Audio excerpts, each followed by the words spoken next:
In this video, we are looking at Mahabir Prasad versus Jagiram and others case of 1971. This case is related to the Order 41, Rule 4 of CPC, which is related to one of several plaintiff or defendants may obtain reversal of whole decree where it proceeds on ground common to all.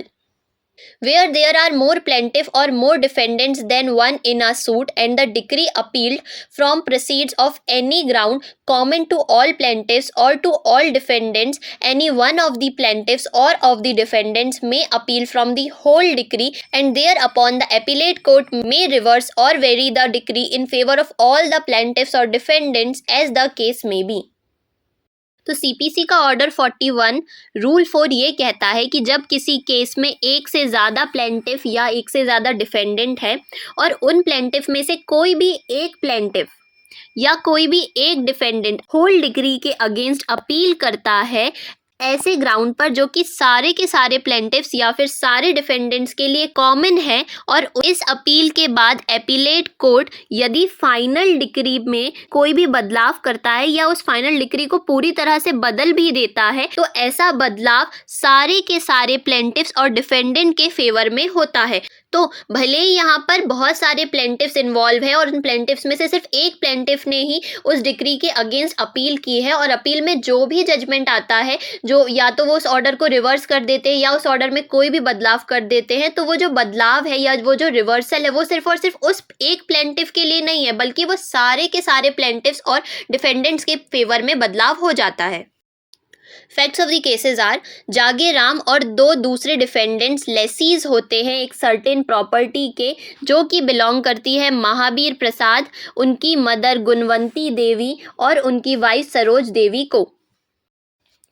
अब ये जो lessee's है ये बहुत लंबे समय तक rent पे नहीं करते, जिसकी वजह से जो प्लेंटिफ्स है मतलब हमारे महावीर प्रसाद, उनकी मदर गुणवंती देवी और उनकी वाइफ सरोज देवी, ये कोर्ट ऑफ सब ऑर्डिनेट जज फर्स्ट क्लास दिल्ली में एक केस फाइल करते हैं डिक्री के लिए, जहां पर ये 61,750 rupees as a rent amount जो कि ड्यू है डिफेंडेंट्स के द्वारा उन्हें क्लेम करते हैं। सब ऑर्डिनेट कोर्ट दिल्ली प्लेंटिफ के फेवर में डिक्री पास कर देते हैं। अब जब इस डिक्री के एग्जीक्यूशन की बारी आती है तो इस डिक्री के एग्जीक्यूशन को डिफेंडेंट्स के द्वारा रेजिस्ट किया जाता है इस प्ली पर कि ये जो डिक्री है ये इनएग्जीक्यूटेबल है दिल्ली लैंड रिफॉर्म एक्ट 1954 के प्रोविजंस के अकॉर्डिंग। सबऑर्डिनेट जज भी इस कंटेंशन को अपहेल्ड करते हैं और इस एप्लीकेशन ऑफ एग्जीक्यूशन को डिसमिस कर देते हैं। इसके बाद महावीर प्रसाद अकेले ही इस ऑर्डर के खिलाफ अपील करते हैं और उनकी मदर गुणवंती देवी और वाइफ सरोज देवी को पार्टी रेस्पोंडेंट बनाते हैं। तो पहले तो सबऑर्डिनेट कोर्ट प्लेंटिफ्स के फेवर में डिक्री पास कर देते हैं, लेकिन जब इस डिक्री के एग्जीक्यूशन की बारी आती है तो डिफेंडेंट के द्वारा इनको रेजिस्ट किया जाता है ये बोलकर कि ये जो डिक्री है ये इनएग्जीक्यूटेबल है दिल्ली लैंड रिफॉर्म एक्ट 1954 के प्रोविजंस की वजह से। फिर सबऑर्डिनेट कोर्ट भी इस कंटेंशन को मान लेते हैं और एप्लीकेशन के एग्जीक्यूशन को डिसमिस कर देते हैं। इसके अगेंस्ट महावीर प्रसाद अकेले ही इस ऑर्डर के खिलाफ अपील फाइल करते हैं और अपनी मदर और वाइफ को पार्टी रिस्पोंडेंट्स बना देते हैं। अभी जो दिल्ली लैंड रिफॉर्म एक्ट 1954 लाया गया था ये जमींदारी सिस्टम के मॉडिफिकेशन के लिए लाया गया था।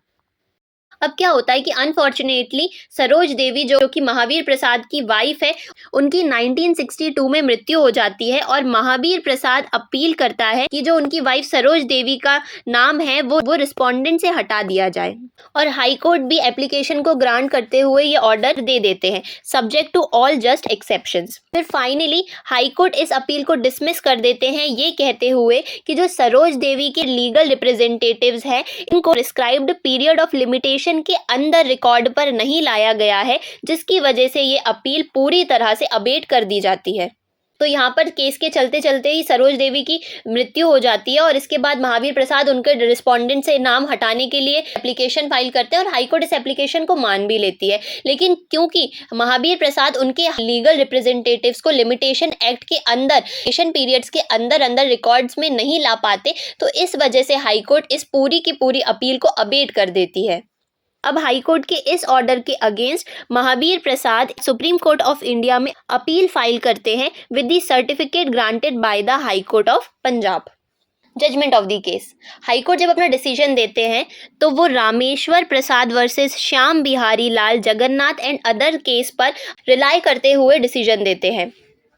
तो हाईकोर्ट ये ऑब्जर्व करते हैं कि जो एपिलेंट है महावीर प्रसाद, उन्होंने जो रिमेनिंग 2 डिक्री होल्डर्स थे, उनकी मदर गुणवंती देवी और उनकी वाइफ सरोज देवी को अपील में पार्टी रिस्पोंडेंट बनाया है। अब डिक्री होल्डर सरोजनी देवी के कंटेक्स्ट में ये अपील अबेट हो चुकी है क्योंकि उनके लीगल रिप्रेजेंटेटिव्स को लिमिटेशन पीरियड के अंदर अंदर रिकॉर्ड पर नहीं लाया गया था। जहाँ तक ये डिसीज्ड रिस्पोंडेंट कंसर्न्ड है, वहाँ पर एग्जीक्यूटिंग कोर्ट का ऑर्डर बिल्कुल फाइनल है। अब इस ऑर्डर को एपिलेंट महावीर प्रसाद और जो सेकेंड सर्वाइविंग डिक्री होल्डर है मींस उनकी मदर गुणवंती देवी के फेवर में मॉडिफाई नहीं किया जा सकता, ऑब्वियसली इस रीज़न के लिए कि ये 2 इनकंसिस्टेंट ऑर्डर्स सेम डिक्री के रिस्पेक्ट में हो जाएंगे। इसीलिए महावीर प्रसाद की अपील को भी अबेट किया जाता है।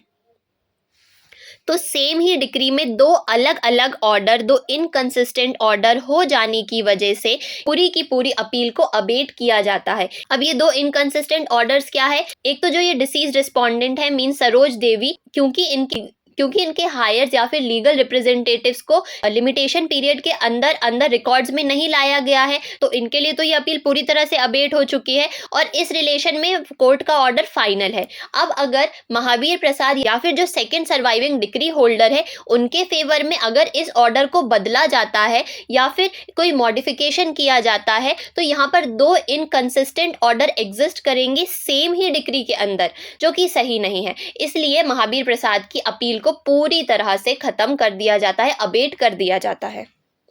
अब जब सुप्रीम कोर्ट के पास महावीर प्रसाद अपील करते तो सुप्रीम कोर्ट ये कहती है कि जो हाई कोर्ट ने रामेश्वर प्रसाद के केस पर रिलाई करते हुए अपना डिसीजन दिया था वो केस इस प्रेजेंट केस से पूरी तरह से अलग है। इट इज़ ऑब्वियसली डिस्टिंग्विशेबल क्योंकि रामेश्वर प्रसाद केस में सारे के सारे प्लेंटिफ्स ने अपील फाइल की थी और उनकी अपील इसीलिए डिसमिस हुई थी क्योंकि उनमें से एक प्लेंटिफ की डेथ हो चुकी थी और उस एक प्लेंटिफ की डेथ के बाद लिमिटेशन एक्ट के अंदर अंदर उनके हायर्स को रिकॉर्ड पर नहीं लाया गया था। वहीं जो प्रेजेंट केस है यहाँ पर ऑर्डर सारे डिक्री होल्डर के अगेंस्ट पास हुआ है, लेकिन सारे डिक्री होल्डर ने यहाँ पर अपील नहीं की है। सिर्फ और सिर्फ उनमें से एक डिक्री होल्डर ने यहाँ अपील की है और बाकी 2 डिक्री होल्डर को उन्होंने as a party respondent join कराया है। फिर इसके बाद सुप्रीम कोर्ट एक केस को मेंशन करते हुए कहते हैं कि रतन लाल शाह केस में कोर्ट ने अपील को अलाउ किया था तब भी जब जॉइंट डिक्री होल्डर में से एक को पार्टी रिस्पोंडेंट बनाया गया था और उस पार्टी रिस्पोंडेंट को नोटिस ऑफ अपील सर्व नहीं किया गया था। इस प्रेजेंट केस में भी एक रिस्पोंडेंट की डेथ हो चुकी है और उसके लीगल रिप्रेजेंटेटिव्स को लिमिटेशन पीरियड के अंदर अंदर रिकॉर्ड में नहीं लाया गया है। तो यहाँ पर दोनों केसेस रतन लाल शाह और प्रेजेंट केस के बीच में प्रिंसिपल्स में कोई भी डिस्टिंक्शन नहीं है, कोई भी डिफरेंस नहीं है। जब किसी केस में एक से ज़्यादा प्लेंटिफ्स होते हैं और सिर्फ एक प्लेंटिफ उस केस की डिक्री के अगेंस्ट अपील करता है ऐसे ग्राउंड पर जो कि बाकी बचे सारे प्लेंटिफ्स के लिए कॉमन होता है, तो एपीलेट कोर्ट की डिक्री पास करने की कॉम्पिटेंसी सिर्फ इस वजह से लॉस नहीं हो जाती कि जो जॉइंटली इंटरेस्टेड पर्सन्स हैं उन्हें पार्टी रिस्पोंडेंट बनाया गया है और उस पार्टी रिस्पोंडेंट की डेथ पर उसके लीगल रिप्रेजेंटेटिव्स को लिमिटेशन पीरियड के अंदर अंदर रिकॉर्ड में नहीं लाया गया है। सीपीसी ऑर्डर 41 रूल 4 के अंदर किसी भी सबऑर्डिनेट कोर्ट की डिक्री को मॉडिफाई या वेराई करने की एपीलेट कोर्ट की पावर तब अराइज होती है जब बहुत सारे पर्सन्स में से एक पर्सन प्लेंटिफ उस डिक्री के अगेंस्ट अपील करता है ऐसे ग्राउंड पर जो कि बचे हुए बाकी सारे प्लेंटिफ्स या डिफेंडेंट्स के लिए कॉमन है। तो सुप्रीम कोर्ट कहते हैं कि यदि डिक्री होल्डर को पार्टी रिस्पोंडेंट बनाया गया है और उसके जो लीगल रिप्रेजेंटेटिव्स रहते हुए भी लिमिटेशन एक्ट के अंदर जो लिमिटेशन पीरियड प्रिस्क्राइब किया गया है उसके अंदर उन्हें रिकॉर्ड पर नहीं लाया जाता तो सिर्फ इस वजह से प्रोसीडिंग अबेट नहीं होती और फाइनली अपील को अलाउ कर दिया जाता है और प्रोसीडिंग्स को वापस हाई कोर्ट को रिमांड कर दिया जाता है उस अपील को according to law dispose of और डिसाइड करने के लिए। और इस अपील की कॉस्ट डिफेंडेंट्स को पे करने के लिए ऑर्डर दिया जाता है। और यहाँ पर जो कॉस्ट ऑफ अपील है इसका मतलब है जो कॉस्ट उन्हें हाई कोर्ट में लगी है, और फाइनली अपील को अलाउ कर दिया जाता है। Now principles laid down in this case. First,